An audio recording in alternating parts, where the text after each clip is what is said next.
Yay, Meghann Conter. This is round 2. I forgot to hit the record button the first time around.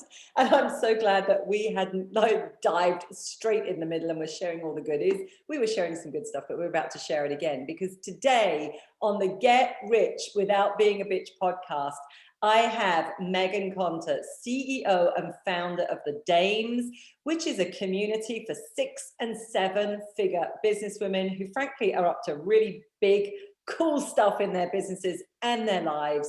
And Meghann Conter is leading that community of women to really change the conversation around how networking needs to be done, how collaborating needs to be done, and frankly, how we can really build successful communities to lift us up. So we're going to be diving into that. But then on a personal note, Meghann, I'm just really excited about our conversation because, you know, you and I, we kind of had this instant fall in love with one another.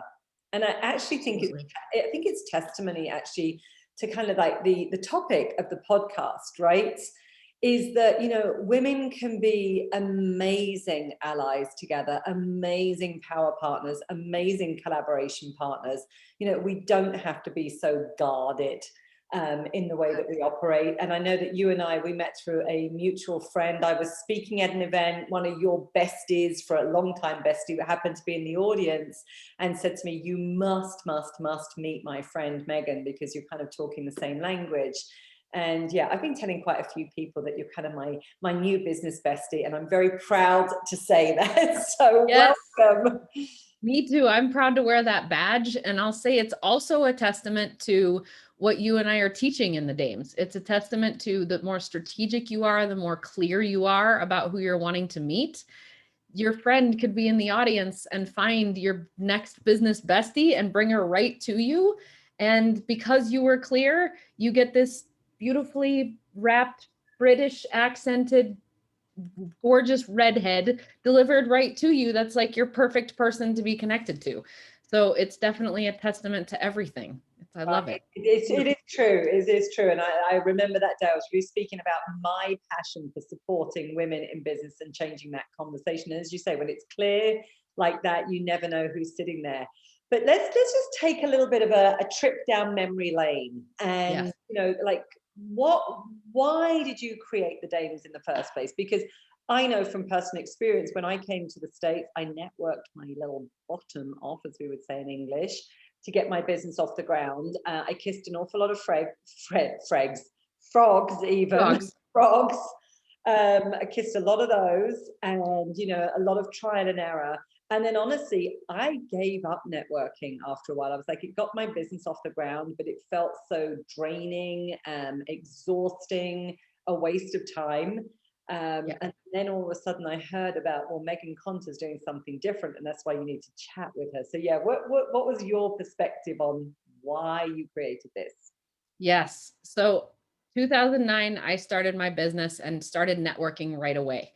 It was definitely something that I was just introduced to off the bat, and I hadn't done it much when I was in corporate America. So as soon as I became this entrepreneur and I was excited and I knew this is what I wanted to do, I would go to these networking events, and for years, up till about 2013, it was about 2013, I would network morning, noon, and night.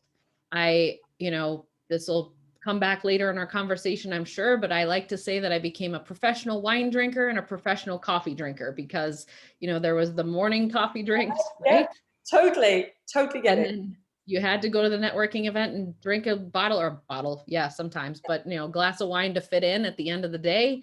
So I just networked all the time, and I amassed a lot of business cards and a lot of connections and a lot of friends and, you know, really not a lot else. And it didn't even hit me until I joined a business mastermind in 2013. And as part of that process, I realized how much time I was spending doing this networking that was fruitless. And that, you know, while it was great because it was a place for me to be social, it was a place for me to have a social life and to meet new business friends, I had no strategic approach to the way I was doing networking. And I was draining energy and time and money because I was spending so much time there. So I decided to completely stop networking for almost 18 months. I said, all right, I've got to just put a tourniquet on this, stop Yeah. the bleeding, and figure out what I need to do.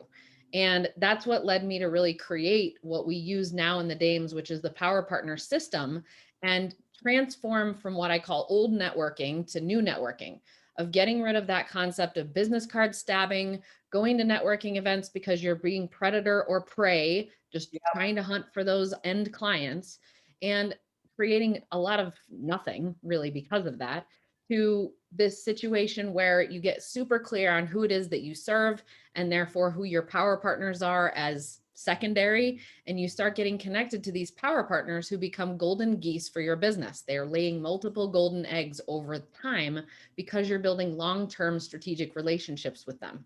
So in that process of stopping networking and revamping the way that I networked, that was what was a lot of the impetus to start the Dames. Not to mention, I was getting really tired of networking with the brand new business owners and the multi-level marketing people who, while they need places to network, it wasn't what I was wanting or needing. I Yeah. needed my peers and my mentors. And so that was the other impetus for starting the Dames. Have a very special place for this woman who's growing her 6 or 7 figure business to go and feel like she can really be amongst her peers. Yeah, and it's so true. I mean, obviously, I am so grateful that you created it because it's, becoming part of my business now as well. Right. But I do agree with you. I mean, that was exactly my experience, is that everybody was trying to pitch to me. I also had the added benefit, let's say, of being new in town. So I was new, didn't know how things worked. Red hair tends to stand out a little bit, and of course the accent as well. So and there were, perhaps I was just great fodder for everybody, but that was exactly my experience. And as I say, I was probably a little bit more strategic, so it was enough to kind of get the business off the ground. But I also knew, just like you said, that this was just demoralizing. It was draining. And then the conversations, which I think is a really important part of this, is we have to have conversations with people that are at the same level as us, and they get it, and or above us, right? So, but if you, which was what happened to me, if you're constantly the one you're in the room and you feel like you're the most advanced, I Yep. mean, it gives you a warped version of what kind of being successful in business can even look like. You've got no, Yep. way to expand your own mindset.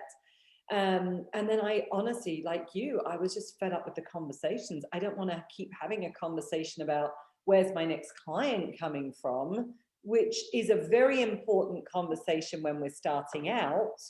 But, multiple years into it, we can't be having that conversation. Actually, just as a little funny side note, I mean, and this kind of, I think, really speaks to this, because I actually got off a call with somebody else that we just touch base once in a while, very similar level in business. And we just do hey, let's just catch up, grab a coffee kind of over Zoom, as we do nowadays, and just throw around a few ideas. What are you working on? What do you need help with? And it's basically kind of power partner stuff, right? Yeah. That's a Do I have mastermind power resource? Right? partner. It's totally power partner. What are you Yep. working on? What do you need help with right now? I wanted to brainstorm a little something with her. She kind of gave me a couple of good pointers, resources. She was diving into something. I said, oh my gosh, I have the perfect introduction for you, which I will be making after we've, finished our podcast today.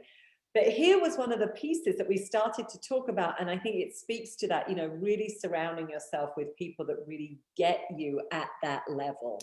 We were kind of geeking out on streamlining and organizing and optimizing our businesses. Because Yep. again, we've just been doing this for a long time. And then the kind of side comment was, we just both happened to have gone through home renovations recently. And I threw out this comment of, oh my gosh, you should see my kitchen. It's just so gorgeous. And the organization, it's so streamlined and everything just looks perfect in the right place. And I said, that's exactly what I want my business looking like. That's what we're working on this first quarter. And she's like, oh my gosh, I totally get, I totally get what you're saying. It's kind of Right. exactly what I want for my business. But it comes back to, right, we're in a similar game, similar level. If I was having that conversation with somebody else, right, that's early starting out, frankly, they could think I'm insane, right? Or, Yeah. It wouldn't be the same conversation at all.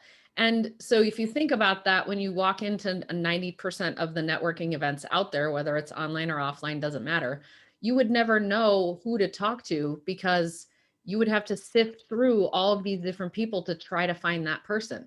But when you come into the Dames, you get to declare who it is that you want to know. And you say, look, this is what I'm looking for. I'm looking for a power partner who's going to be my mastermind buddy. There's someone who's at a similar stage of business with, let's say the same amount of employees, relatively same amount of revenue, maybe a totally different industry. I would like to meet with those kinds of women. Great. We'll match you up with them. You don't have to go sifting through 400 plus names in a directory to try to find them, which is part of the inefficiency of traditional networking, the old way of networking. Totally. You can Yeah. be matched up with those strategic partners. Boom. Now you get to go to the actual good, juicy stuff of building a relationship. Right. And I've had so many experiences. I mean, again, we could honestly just do a whole episode on this, but Right. I remember going to groups, networking, because that was all I knew how to do, and kind of I'm good at, can keep a conversation going. Right. Even if, and especially when it gets tedious, which is not necessarily the good skill set to have. Right. Right. But again, perhaps that's my British politeness, right? I don't always exit out of it because I can feel myself, no, I shouldn't, it's not polite. Anyway, I digress. But I remember going again to groups where nobody, people were saying, yeah, you should connect with these people, but the connections weren't being made for me, right? So again, it wasn't strategic. It was a kind of like, it was almost like an approach of, yeah, there's somebody over there that can show you the ropes, hold your hand, right? Which was a nice enough effort. And frankly, Meghann, the majority of groups I was going into completely as a stranger, trying to find out more about the audience, right? The membership. And Mhm. most times, if I'm going to be super honest about it, getting a very inflated version Yep. of the members and the businesses, because then later on down the road, I would find that no, right? These two didn't line up. And so that was, again, what I love about the Danes is the fact that, it's really important that we've got this qualifier that Mhm. you're got to be at a certain financial level. And I know a lot of women that I speak to about it, they're like, oh my gosh, thank goodness. Because Yes. we know 100%. it's not about being elitist, but it's like there's a conversation that is relevant at that level. Precisely. That's So exactly right. with that in mind, where I want to go to next with this is because I am really, really curious. I mean, you're getting close to like 400 members. Yes. And this year, the goal is to really double that, I Mhm. believe, get to about 800. And Correct. frankly, the way like things are going right now, it's totally going to happen. I am curious though, what is it like leading a community of ambitious, dynamic, fairly headstrong women, 400 of them nationally and some internationally? Kind of what are some of the challenges, like behind the scenes challenges around that? And frankly, some Yeah. of the skills that you've had to learn in order to be able to be more, competent and proficient. Well, what I'm really thankful for is in my journey as an entrepreneur, the experiences that I've had of going from especially corporate America into being an entrepreneur. When I was in corporate, I experienced a lot of women with their claws out trying to like knock each other off the ladder and get each other out of the way so that we could scramble for the top. And just a lot of vindictive behavior and just quite frankly, a lot of bitchy behavior, like what you've titled this podcast. That's what I experienced myself. And it was very different when I came into the world of being an entrepreneur. And so from the very beginning, we've really created this love is our second top value at the Dames, loving environment that brings women into a space where they feel appreciated, they feel welcomed, they feel, oh my, okay, I belong here. Like this is good for me. And I think that competitiveness, what I deal with a lot is helping women transform from that idea of having to be competitive to collaborating. And it's talked about a lot. It's a lot of buzzwords, but there's a lot that has to go on in a woman's mindset to really be trusting that that is possible. So I'm honored that I get to be at the helm and I get to teach that as a lesson. It's personal growth. And I always say that we're only going to grow as much professionally as we do personally. So for me, I show up by doing exactly what I tell other people to do. You do the same thing. We Mm, both know that we have to grow ourselves personally and get past our own personal thresholds so that we can then show up fully professionally. And I think that that's what a lot of women in this group are needing to do. So I'm experiencing things like, I remember last year I took several things personally and I realized at the end of the year, man, when I'm running this group with thousands and tens of thousands of members, I can't possibly be taking it personally when someone comes to me and says, "Oh my gosh, do you know what this woman did? She did this." And I can't solve all those problems. Neither can my team. mm, So I even learned last year to turn that question back onto them and say, "Oh, I wonder, what is it that you're going to do about that situation?" yeah. So, there is drama that happens. There is, there is sometimes things that you would expect in a community of women, but a vast majority of time, I'm in awe and getting to see women's having these light bulbs moments going off where they're like, holy cow, everything that I need is right here. This was an ecosystem created specifically for me, specifically for what I need right now at this stage, at this time for me in my life, in my business. And when they realize that and they see and they fully engage and they let themselves go through that transformation arc that we've really created for them, this watching them be able to collaborate and enlarge their footprint and really catapult, double, triple their business while also doubling and tripling the time that they're taking off. All of these things are happening in coincidence and at the same time as I'm having these transformations in my life and you are in yours Mm. and Shannon is in hers and Sally is in hers, and we're able to talk about these things in a way that's so real and vulnerable that I'm like, I pinch myself almost every day to say, wow, is this really happening? Are these shares and these vulnerabilities and these women really able to trust themselves and others more every day? And the answer is yes. And it's Yeah. just, oh, I No, love it. it's very special. I mean, I say to everyone, I mean, obviously, in full transparency on the podcast, for those of you listening, and if you don't know, I so believe in this community and the vision that Meghann's got that I became chapter president of the Phoenix and Scottsdale chapter. And we're close to about 50 members right there. And also with a goal to double this year. And I've said to you, Meghann, like that the Dames is my happy place. Yes. And it really is. It's that sort of, and there's days when I have a bit of a Danes day because it's like, yes, I'm looking at the membership and who can I serve, or I've got calls for people that are interested in joining that community, or I might be on a training with you, or I'm leading a Right. training. I've got one coming up next week. So like those Danes days, or a few hours that I might get are like a really happy time. And again, a very, very different experience for what many women have experienced, and certainly my own personal experience as well. With previously, I didn't have a corporate background, but my background was in United Nations. Mm-hmm. And back in Switzerland, it seems like a completely different life for me now. But I worked for women. There were times when I did have female bosses, and unfortunately I can't say it was a pleasant experience. Mm-mm. And I can think of several immediate communities that I was involved with, again, where it really wasn't a pleasant experience, and it didn't feel safe, right? It didn't Right. feel safe to share, and it wasn't safe, it simply wasn't safe, right? To share goals, to talk about money, to talk about, Money. right, the challenges, and we'll come to some of the money stuff in a minute, without worrying that you were going to feel judged, or that it was going to eke out into places that you wouldn't want it eking out. So I think again, I just want to give you a massive kudos, because you've created something magical. And I love what you say there as well, which is such a lesson for everybody listening in, and women that are leading organizations. We've all had like frustrating bad experiences of leadership, and it comes down to exactly what you said. We've got to work on ourselves first, right? It's like that which you want to create in the world, you have got to work on that for yourself. You've got to look at, where are you not that, you know Yep. We have to look at our shadows and the things that are our shortcomings and grow in those places before we can expect anybody else outside of us to do it. Totally, right? And again, I know that that's been a massive part of the success of this community, is because you are one of the rare, my friend, I might add, like leading really by example.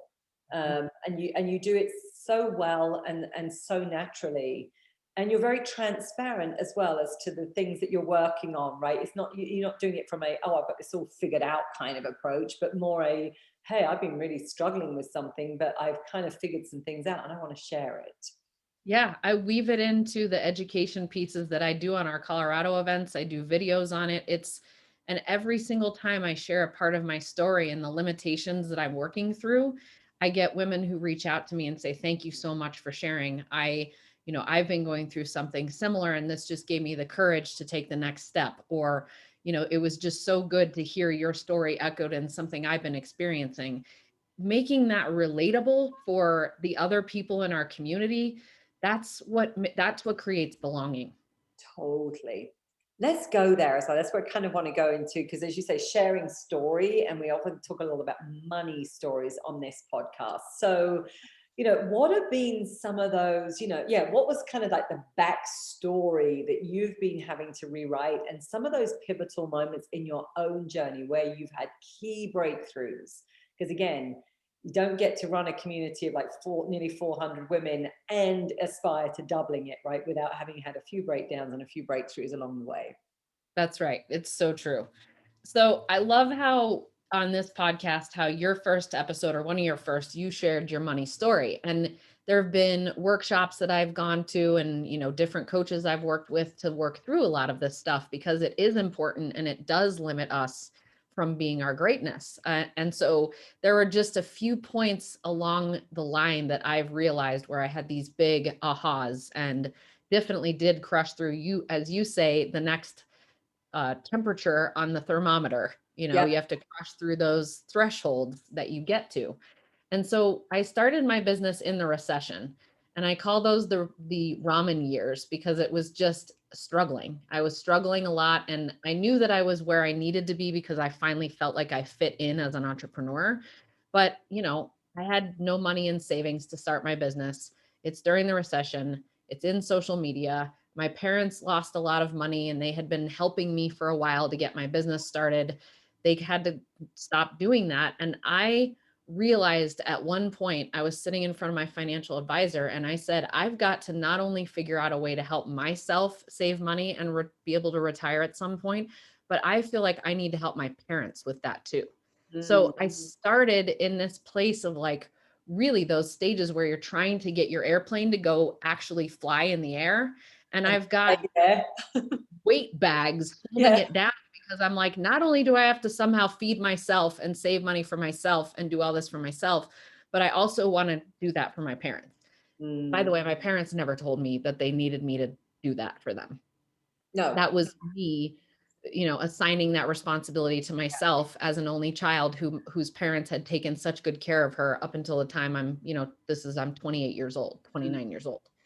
So when so that was like the early stages, and I had several epiphanies and awakenings around, oh my gosh, I realized that I've got this story running behind the scenes that I can't possibly make more money than my dad did at his height in his career. It's still a threshold that I'm trying to break through because Right. he made a lot in corporate America when he was leading this ginormous division of a publishing company.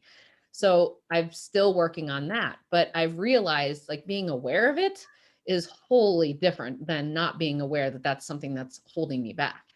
I'm able to do the work to get through those other energetic blocks that I have that are surrounding that so that I can say, okay, really, it's not that. That's like Mm. I'm working toward it. I have that vision, I have the plan, I'm doing the actions, I'm moving in that direction. So those were interesting things in my personal life.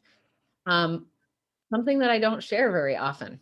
I started the Dames in May of 2015. That was our first event that we had. And I knew that from the very beginning, this was created for women running 6 and 7 figure businesses from day one. And I hadn't actually officially hit the 6 figure mark when I had that first event. I Mm. was so close and I was on target that year.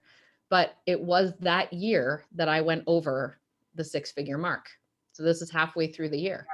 So I knew that I had to be comfortable being in a room with women who are farther along than I was.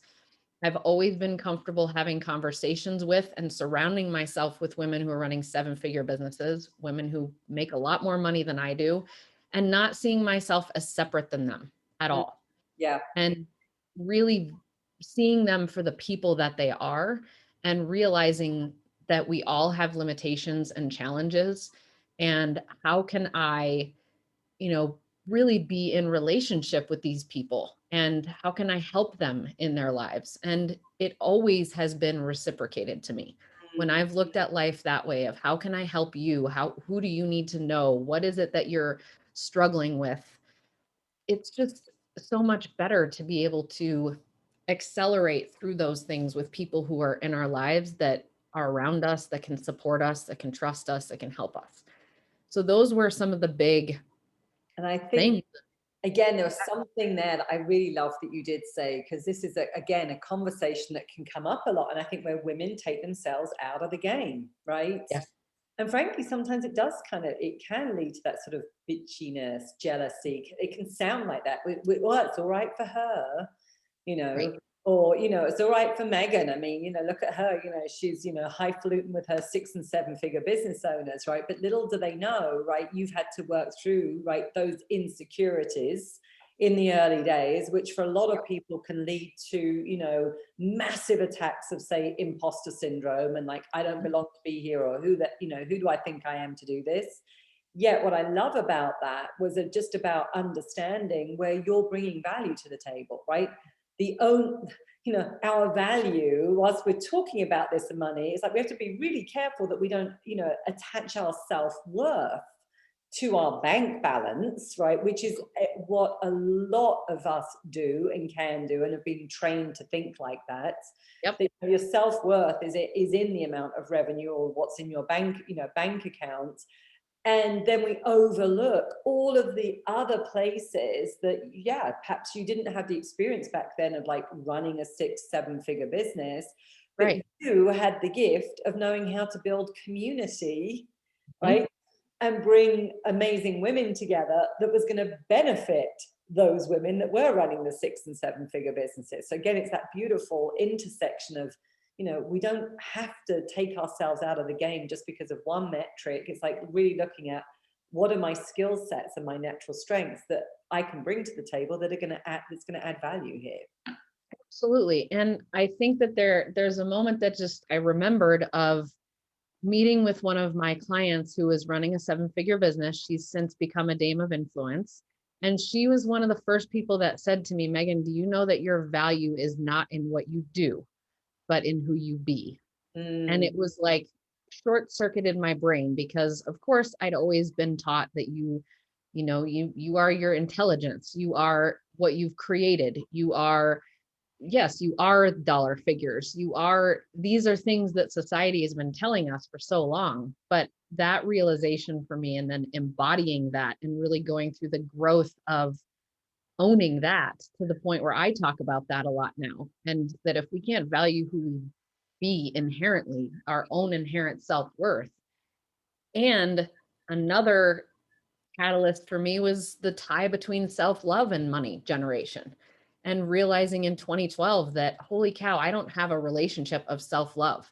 I was constantly nurtured and loved from the outside so much that I never learned how to have a relationship with myself, to love myself. And until I did that, that was another point at which I had to, break out of that next bubble of, okay, I now own my value and my worth and my significance and my innate everything, my innate wealth.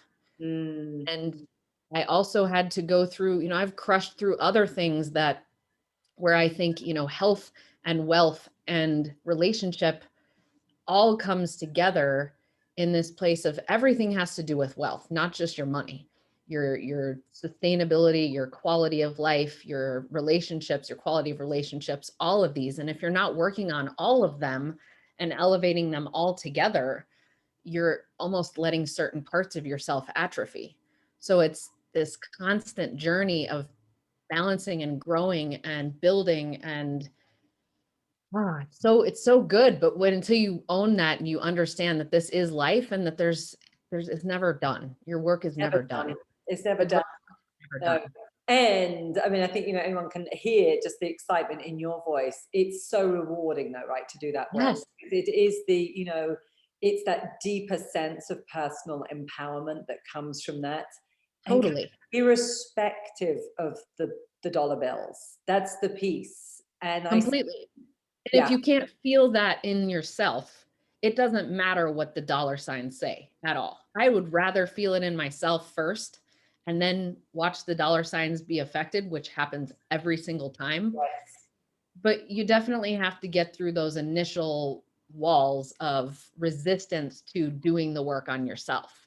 And I think I see that more often than anything else. It's like women who say, oh, I'm frugal. I can, I don't really need to grow my business to 7 figures because I can do life this way. And I'm like, yeah, but what if, like, tell me your mission.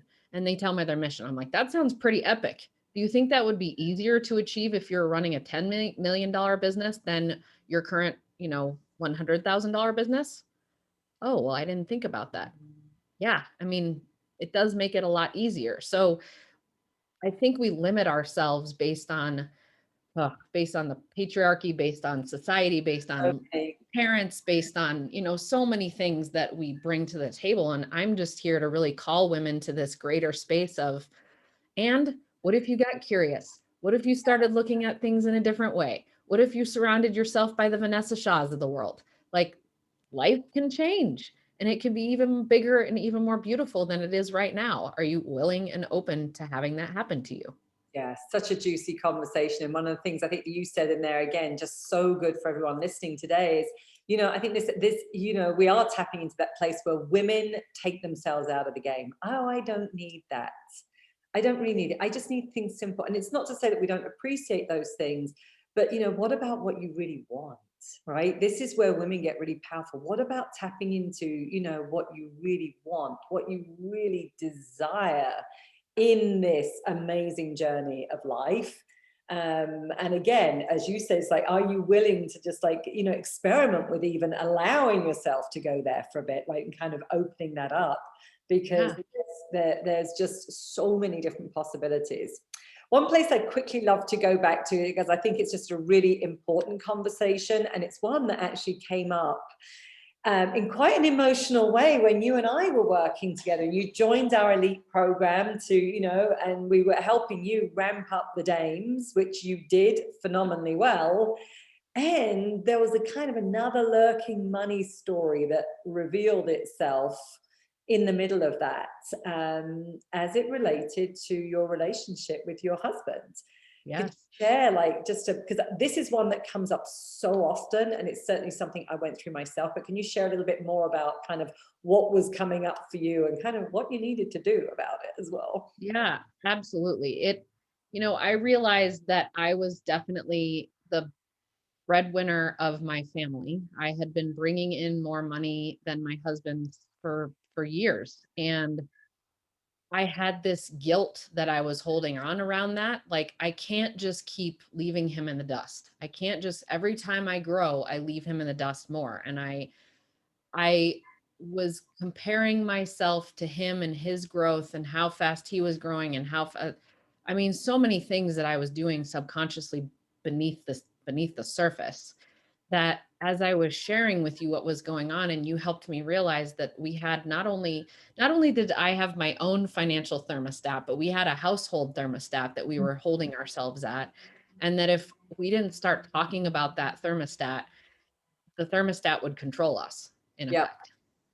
And so you helping me realize that and call that thermostat out as the elephant in the room, the elephant thermostat, gave us permission to enter into this conversation on a level of, there's still this dynamic in so many relationships of masculine and feminine, of shame and guilt. And if I make more than him forever, he's going to be demasculinated, or he's going to feel this way, or I'm going to feel that way. And we don't even talk about it a lot of times with our spouses, when if we could, and in my experience, when I did, it shifted the whole thing. Like the energy dissipated around it. It didn't have to be this big, heavy, wet blanket that I was carrying around.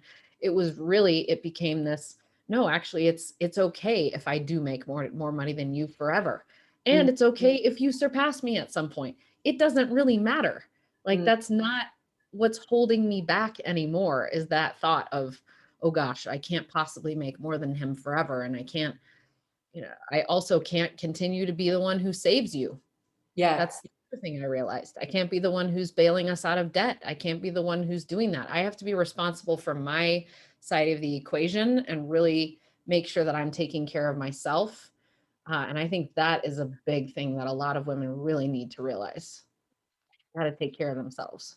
absolutely. And, again, emotionally, obviously physically, emotionally, but Mentally, spiritually. exact, all of it, and financially, right? Again, it's that piece. We cannot be dependent on spouses and partners to be, providing everything. That was certainly, that was the mindset that I grew up in. I mean, it was supplemental income, if anything. A woman never earned more than her husband. He was a provider. It goes back to me saying, hey, my kitchen is beautiful and I want my business to streamline, because that was my housewife days, right, of like Right. running a beautiful home, and that's where I got my validation from, right? And I did it well. But Yep. back then, that woman, that version of me, never ever ever thought what I'm doing today was possible. She wasn't even conceiving of it, right? And that's when it comes back to like tapping into those secret desires of what do you really want, and starting to kind of open the door on those things. And I love that you shared that, because again, I think these conversations with our spouses often, we're carrying something there. Are we projecting onto them that they will be, emasculated, right? Um, I certainly was concerned. Again, my husband, international career, and had supported us for a long time. I was very concerned about the power dynamic that would happen. And again, we had to have numerous conversations around that. And truth is, it wasn't him, it was me. Right. It was me having to shift all of my mindset. Like, really, you're okay with this? Like, Yeah. really are okay with this? He'd be like, heck, you bet I'm okay with this, Yeah. And as you know, I mean, he works in the business now and supports me, does amazing things to support.